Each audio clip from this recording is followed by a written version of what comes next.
Hello everyone, welcome back to my channel Priya mini blog 06।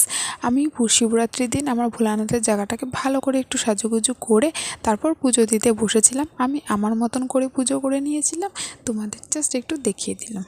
हर हर शिव शंकर नीलकंठ गंगाधर आए शरणम तिहारे ज्ञान ऐसा विशाल बैठे हो मृगना छाए माथे चंद्र विराजे तन ना ना ना ना ना तन ना ना ना ना ना तन ना ना ना ना ना ना ना ना ना ना तन ना ना ना ना ना तन ना ना ना ना ना तन ना ना ना ना ना ना ना ना।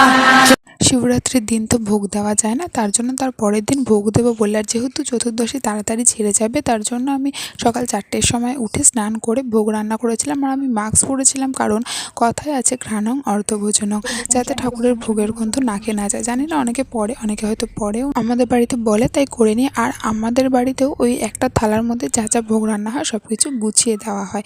এইভাবে আমি পুজোর কমপ্লিট করে নিয়েছিলাম। তারপর আমার পুজো শেষে খেতে দিয়েছিল মা আমাকে দুধ, সাবু আর ফল। এটা খেয়ে উপোস ভঙ্গ করলাম। যাতে ভিডিওটা ভালো লাগলে do like, comment, share, subscribe. Tata.